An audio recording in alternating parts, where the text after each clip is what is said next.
day, new mistake to be had for the first time. So we were at this really beautiful anchorage called Manjack Cay, but we were anchored pretty far back, not a lot of protection. So after some boats moved, we were like, cool, let's go ahead and move forward. We had the dinghy in the water because we were just swimming. And as we went to do kind of like dig our anchor in and see if we were really stuck, the dinghy line got caught in our propeller. So, you know, mistakes happen, but we are going to try to get this a little untangled here so that we can go about our day.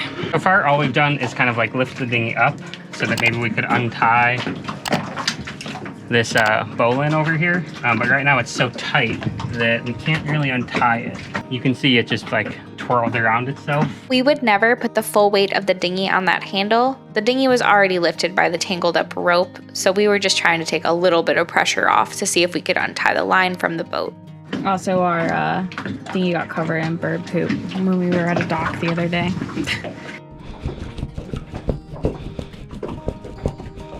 The line was way too tight to get that bowline undone, and we ended up having to cut it. God, I do not know what is all over this thing. The knife? Yeah, look, my hands are like... Oh, the knife is melting. Something's melting. That's gross.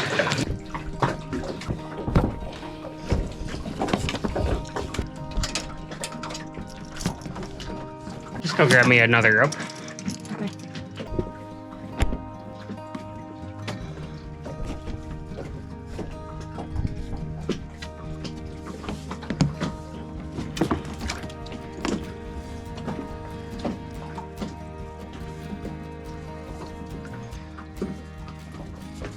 Okay, getting in the water. Patrick jumped in the water to untangle it, but unfortunately this is only where our problems began. Sorry this happened, love. It's mistakes I feel like we're always gonna make once. Yeah. I'll be fine. Or it might not be. So as I was looking at this a little more, this piece is definitely missing. So that's kind of no good. We're gonna go on a quick diving adventure, see if we can find it. Because that is not the best.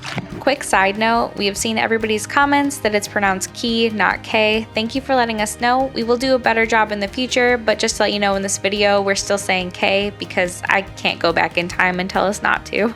Our boat is still floating. So that's the good news. The bad news is that we broke the steering yoke on our drive leg when the dinghy got caught. That is, as we've done more research, by design, that is supposed to be the piece that breaks first. But that also means we really shouldn't use our motor anymore, which means we're a little stuck here for the time being. We're gonna make a bunch of phone calls and hopefully see if we can get hauled out, maybe in Marsh Harbor.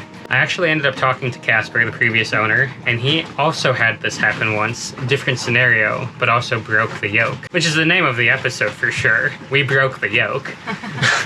We also emailed Celeste, who makes the drive legs. We will either need to ship that part to Marina in Marsh Harbor, or we're gonna have to get towed back to the States. You know, we could do some sailing, but we're so new to this that sailing without an engine as backup, especially trying to sail off of our anchor, feels quite overwhelming. Unfortunately, the weather's not gonna be super great this next week. I can't imagine what it would be like if we had crossed the Gulf Stream. Originally, we were so frustrated with it happening because it's such a dumb mistake to make, only for it to end up breaking like a $400 part that you can only get shipped to you. And not only break a part, but now we can't use our engine. I was so upset for like a couple hours. As soon as I realized it broke, we basically did 3 hours of swimming, snorkeling around, trying to find the part. Because I was like, well, what if I just JB weld it back on? Which is probably not a good idea, but might have helped us limp home. But we just can't find it. We looked at the chart plotter and have gone everywhere that we have gone and just can't see it. It was a rough day. I was crying. He was so angry. I wanted to turn on the camera, but we were in such bad spirits at the time, and I know that's not as real for y'all, and we're trying. It was a lot. It was not a moment where you want to talk to a camera. You're just angry. Unfortunately, the next day is like 20-knot winds coming from the only spot that's not protected in this anchorage, of course. My buddy Hunter said sometimes the best anchor is more chain.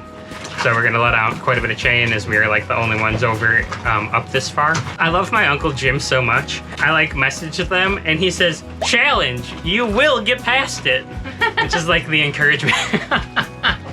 Encouragement that I always need. The boat's still floating. This isn't like an emergency. We're not in any danger. So like as far as sailing goes, like everything's fine. We were hoping to like go get some groceries and an ice cream or coffee or something. Yeah, wait, can we go back? Because that's the part that's like, of course. Mm-hmm. We're in the Abacos. We're one stop over from Green Turtle Cay. We were planning on getting a mooring ball for a week. We're gonna like go explore the town and did a couple restaurants. Like we just need some time off the boat. We definitely need groceries. We have plenty of canned food, like we'll survive. We have so much mackerel. Just mackerel for days. It's just so funny that it was like, okay, we're gonna make the hop over. It's just an hour. We're gonna go grab this mooring ball. And then it was like, oh, we literally can't. We can't turn our engine on and go. Worst case scenario, if we tried to use the engine, because of the way the yoke works, there's like a lot of load on one side and then no load on the part that is missing. The worst case scenario would be that load on the one side ends up damaging the transom and then our boat starts sinking. So to me, I'm like, we just can't use the engine, right? Like it's just not worth it to further damage anything. But it is like kind of a bummer. We were so close to getting where we wanted to go. We want to let more chain out because we're going to be getting more wind. But our bridle is already all the way out and we don't want to pull the anchor in because we don't want a chance lifting it and then be dragging because again our engine's not working. We're gonna try to use the dinghy, I think, to pull the boat forward so then we can get the bridle off and let out more chain and then put the bridle back on. Is that the goal? That is the goal. This is the line we were using to measure out like from where our anchor was, circles, to try to help scan through all of the area. Ooh, exciting challenge. And I guess like I was talking to my boy Josh, and he was like, look man, he's like, these things happen. You just will get a more intimate understanding of your boat. And I think that's a good way to look at it, because this isn't really like a short game thing for us. Mm-hmm. You know, we plan on being on this boat for many years. We met some really lovely people yesterday, but it was kind of funny because the other day we were talking about how long do we plan on doing boat life. And it's funny because we were talking to them and they're also new, they're in it for about a year and they're like, oh, like 2 or 3 years probably. And we were like, oh, like we were talking like a decade, maybe 2 decades. We don't know yet. But it's not like we only plan to do this for a very short time. I guess we'll see, you know, life changes. Yeah, we'll see how many times we can break stuff and then get through it. Yeah, before we're poor. Yeah, before we're bankrupt. When we can't do it anymore. I guess will be the end. But thanks to all the Patreon subs and the YouTube watchers, you're really keeping the dream alive. 'Cause we're in this together now. You and me together now. What's the point of living if we're scared to lose each other? What's the point of living without you? I did think it was a bit funny today as we were snorkeling for like 3 hours looking for this part, just going around and around, just looking everywhere. I kept thinking about it. I was like, all these boats nearby just think we're having fun. They just think we're snorkeling and looking at fish and enjoying our boat, and we're just out here panicked. And I don't know, it's kind of a funny thought to think about. You never know what somebody else's day is going like. The weather picked up to about 20 knots of wind the next day, and we ended up throwing out our secondary anchor.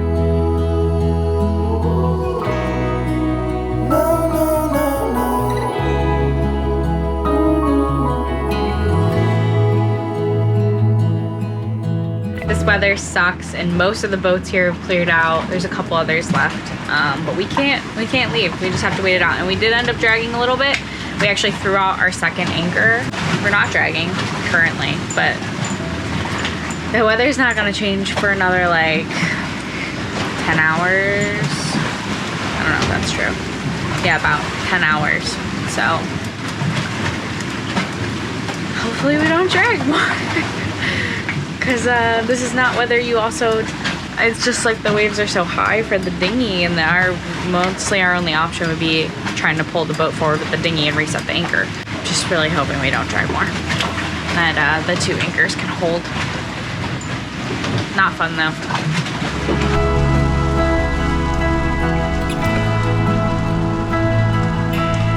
We also put out some day shapes to try to encourage other boats not to anchor too close to us.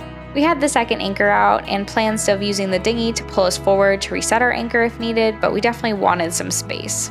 This one is limited maneuverability because our engine is not working and we kind of want people to stay away from us. Yeah, as much as we can. The anchorage has gotten a lot busier, but it almost seems like people have gotten the memo to stay away from us. Yeah, as we've been like dinghying around a second anchor and such. Like maybe people just Figure it out. understand.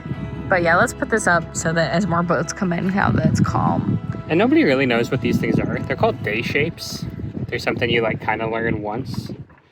And like if nothing else, like it gives people something to Google after we are like, excuse me, why did you anchor so close? Scooch away. Don't you see our day shapes out? Don't you see our day shapes out? Exactly. And they'll clatter around all night, so we won't get any sleep. Perfect. That's what I want.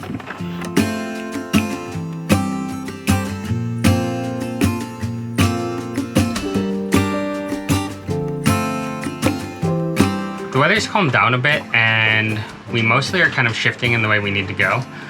But we're going to go ahead and move our secondary anchor to be better positioned to catch the swing versus where it is now, which is like maybe a little too close. Yeah, I was trying to do this while the waves are chilled out and stuff.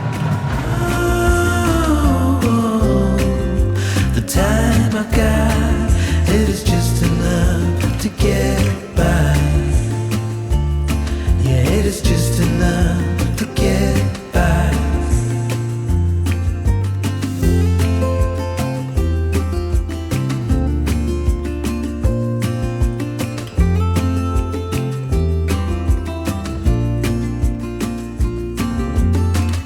After the weather cleared up, we had a better time hanging out in the Key, but we were still stuck.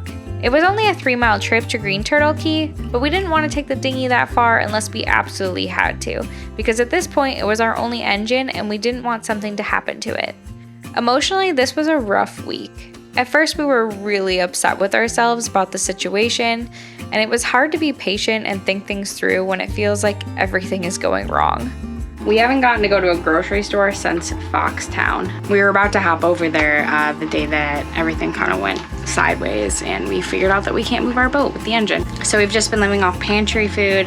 We have one fresh thing left, that's carrots. So I think I'm going to make some soup and kind of see how that goes. We've got some canned vegetables, and I've got like bouillon paste. So I think I'm gonna try to make some like minestrone-ish soup, beans and pasta and tomatoes and whatever else I could find to put in there. I didn't have any fresh produce left other than these few carrots. I seasoned this with onion powder, garlic powder, oregano, thyme, salt, pepper, and some red pepper flakes.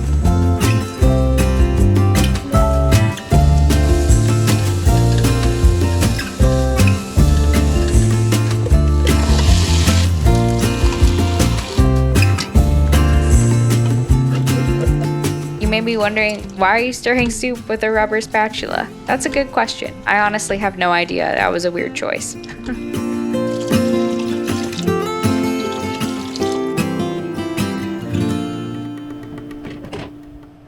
Soup is cooking. I will say it's a pretty hot day to be making soup inside, but that's all right. I think I'm gonna try to make some kind of like pan bread, which don't judge me for this because I'm not a baker and I have very little experience in making bread, but I don't have time to like make a full loaf of bread, so I think I'm gonna try to do some kind of pan, very quick bread. And hopefully that turns out, because we don't really have a lot of crackers and I just want this to feel more like a meal because we have been kind of eating like whatever the last few days, so. All I did for the bread was mix all-purpose flour, salt, and baking powder, and then added a water and olive oil mixture until I formed the dough. When I saw you, I thought I lost my mind. Blue and faded was blown away and left behind.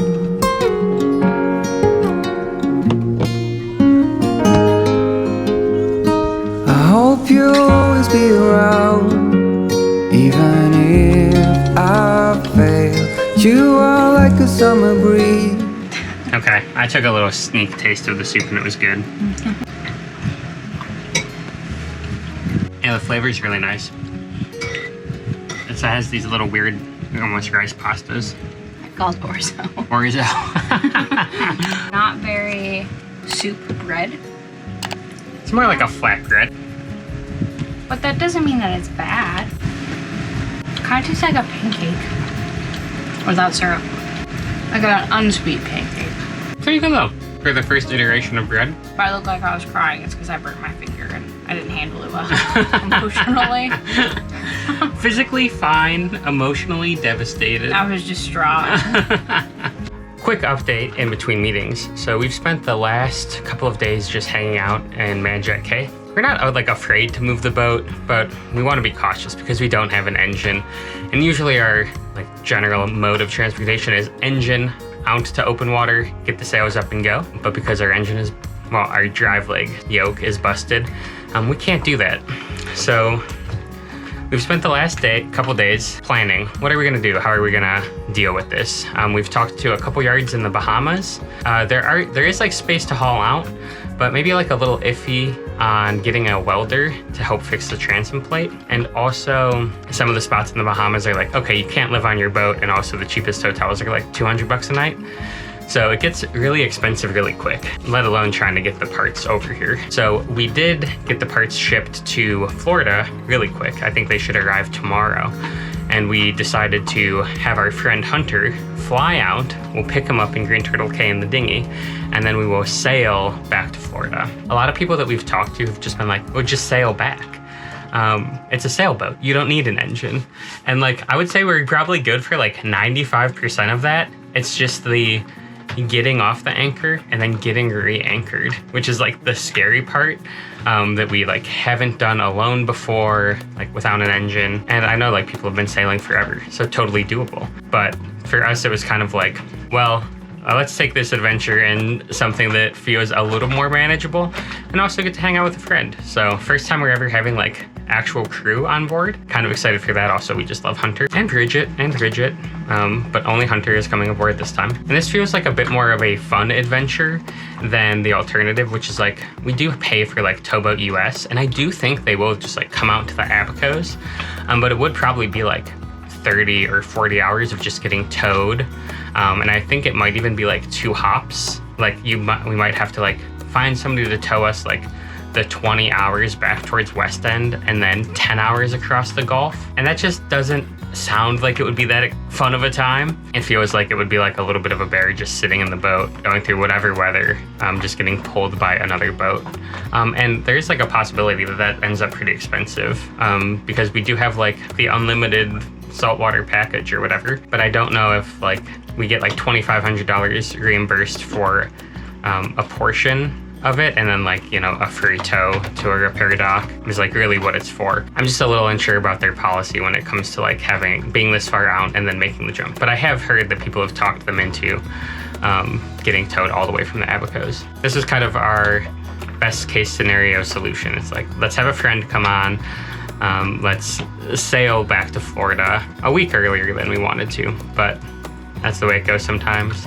And then we have a yard that's like lined up to haul us out on Monday or Tuesday, and the parts should be getting there tomorrow. So we should be able to just like get this repair done, knock out maybe a couple other projects, like rebedding the swim ladders, maybe installing the stanchion bases, maybe just hitting some spots with the copper coat if they need it. And we will be getting towed like from the coast of Florida over to the marina. So we'll still get a tow, but it'll totally be covered and help us get over to the haul out slip. That's kind of the update about like where we're at. It's currently Thursday. Tomorrow, Hunter is supposed to fly in, which you will meet him on camera.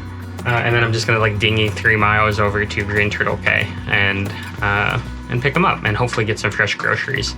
Because even though we'll be back in the States in a minute, I think we ate our last apple on Monday. I mean, you always know you're signing up for an adventure when you're doing something like this, but it's just like, how much of an adventure is it really gonna be? And you know, we're out here learning, we're making mistakes. I'm sure people will be like, bonehead, like, duh, that would have happened, but it made me feel a little better. I talked to the previous owner in a different situation, but he also broke the yoke. So we're not alone in this. I'm hoping it'll never happen again, but we did buy 2 of them. Because when it rains, it pours. Our Starlink seems to not be working anymore. I want to say it's probably the 12 volt to 48 volt step-up converter, just based off of looking at it. There is a little bit of damage on the cable that takes it to the breaker, but I don't think that's new. So it makes me think that it has to be one of like those core parts in our 12 volt conversion for Starlink. Honestly, I was a little panicked about the internet going out. It just felt like, great, we're just anchored out here doing everything we can not to drag, just trying to make it until Friday when we can make our journey home. And now we're losing communication with our family and friends. But I just took a deep breath and kept working on a video I was editing because I trust Patrick and I knew he would figure something out. Honestly, he's kind of great with that stuff. Also, it's not like we were the only boat out there and we still had our radio for communication. So I was being a little dramatic. I think we are just going to use the old router, plug it into the inverter, and see if it fires up.